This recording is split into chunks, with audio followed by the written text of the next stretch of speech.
Really? Not the right time.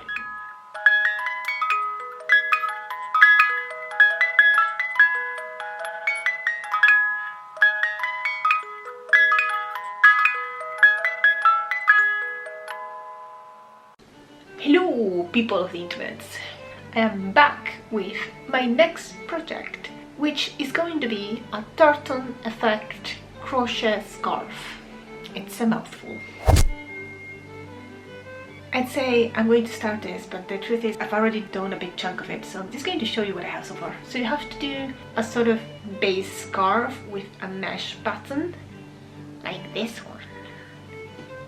And this will be of your desired length. I want to be able to wrap it twice if I want to, without having fringe up my nose. The way this works is to make this mesh base, and then to make the tartan effect, you're going to take a chain as long as the base is and interweave it in the mesh over, under, over, under, over, under, with alternating colors such as the same as this but in the other direction, to make squares. Don't worry, I have recorded the process of making this so you don't miss anything. I just couldn't be bothered to record the intro because I'm lazy. I have taken the pattern for this crochet project from this book.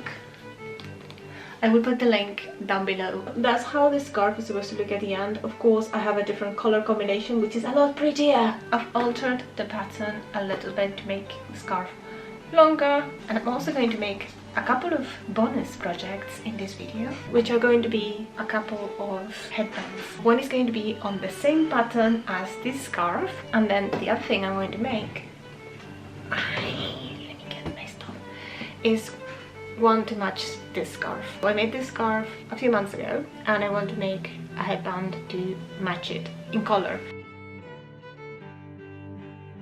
This is the yarn I'm using. 75% extra fine merino, 20% silk and 5% cashmere. I have 4 different colors. I will also try to link them below if they are available. I'm going to go work a little bit more. Sorry, I got a funny message. Stop texting me, I'm trying to record a video. Here we go! To start your scarf, you first need to create a foundation chain of the appropriate length plus 4 chains. That's 36 chains in this case. Then you alternate between trebles and chains to form the base mesh pattern.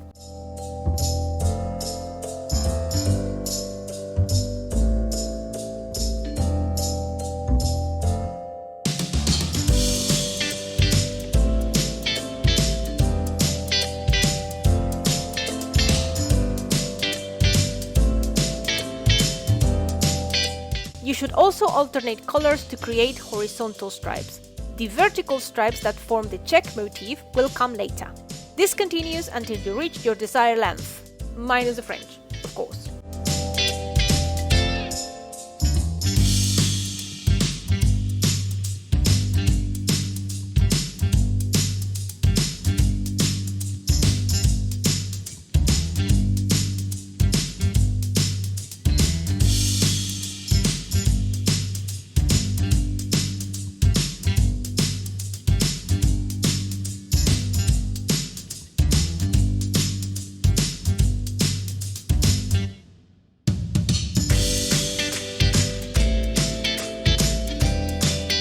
Now we get to those vertical stripes. To create them, you attach a yarn to the base of the scarf like I'm doing and create a chain a bit longer than the base scarf.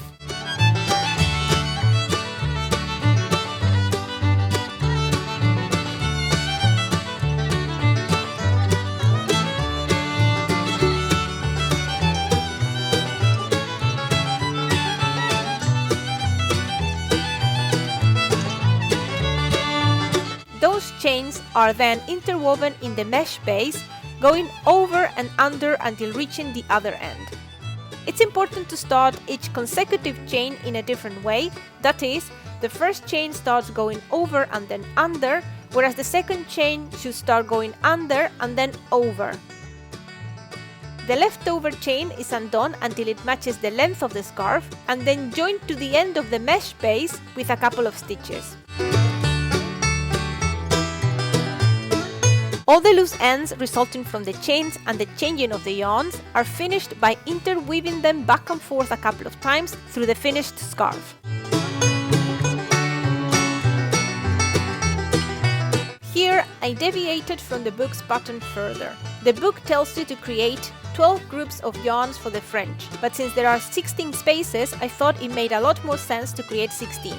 To do that, I cut 32 lengths of each of the yarn colors, each 26 centimeters long. Then I selected one from each color, wove them around the chain in one of the last spaces, tied a knot, and cut the edges of the yarns so that they all have the same length. Then I repeated it another 31 times.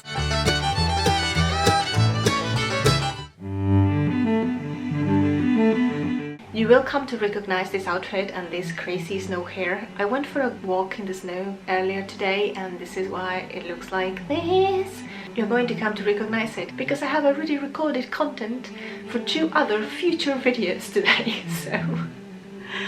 Okay, this is just a small update thingy. So as you saw, I am done with my scarf. Unfortunately, I ran out of yarn, so I won't be able to make the tartan effect headband just yet until I get all of my yarns. So instead I'm going to be making the one that matches this scarf that I had previously made. I'm going to be using a pattern that I found on the internet. That's all I wanted to say really. Another short and sweet video. I'm doing so well today. Oh my god.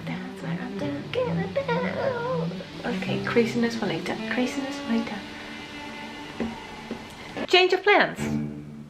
I couldn't find a pattern I liked on the internet, so I'm going to try to make up my own using a stitch from a book that I have. This is the book. I will put the link down below so you can check it out if you're interested. And this is actually the stitch that I'm going to attempt to make for the headband. This is the one, they call it the Starburst stitch. I hope you enjoy this fabulous footage where everything was blurry and out of frame nearly all the time. In any case, I made a mistake and had to undo all of this and start again, so maybe it's for the best.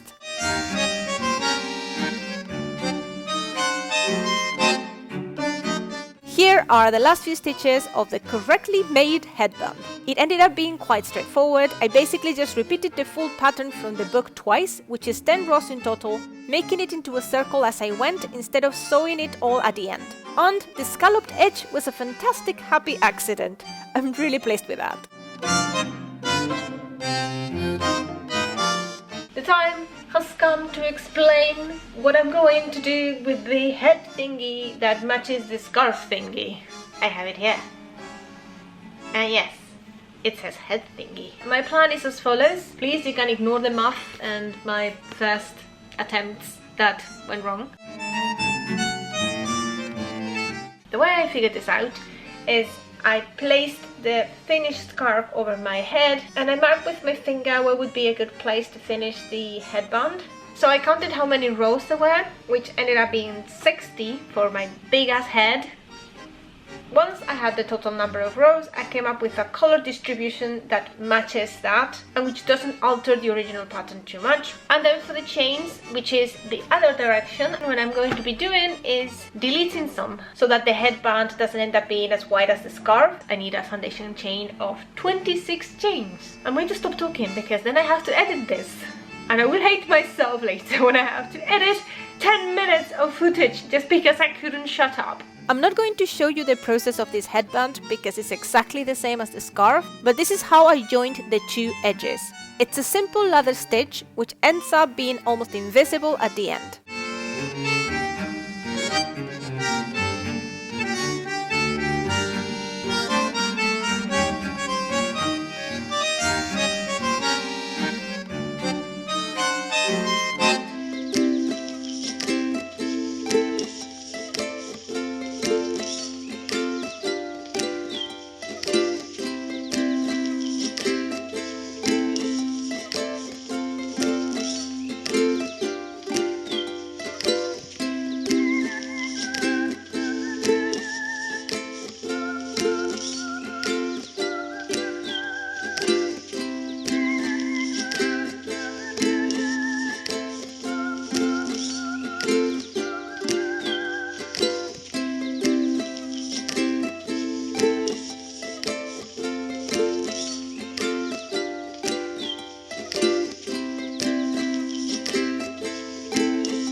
How do you show things when you have more than one that goes in the same place? Also, I'm dying. It's so warm in this flat. Whew. Jesus, no, I can't take it. I can't take it. It's so warm in here. This was a relatively simple but deceptively so project. Doing the mesh base took no time at all. Making the chains took not that much time at all. Weaving them in was a bit annoying, but fine. But having to finish every single yarn that was left hanging took forever and was so boring. So be warned.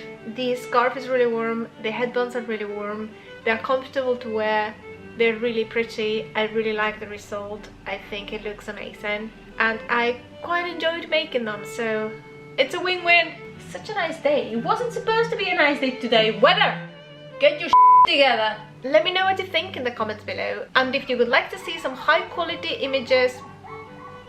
Seriously! Oh, it was barking at the postman. And if you would like to see some high quality images of the scarves worn with their matching headbands, you can do so in the projects section of my website. If you would like to help me make bigger and fancier projects, you can make a donation also on my website. And if you enjoyed seeing me struggle, which fair, you can subscribe to this channel so you can watch me make more stuff and possibly fail. That's it. I'm going to shut up now and go and record a voiceover. Bye!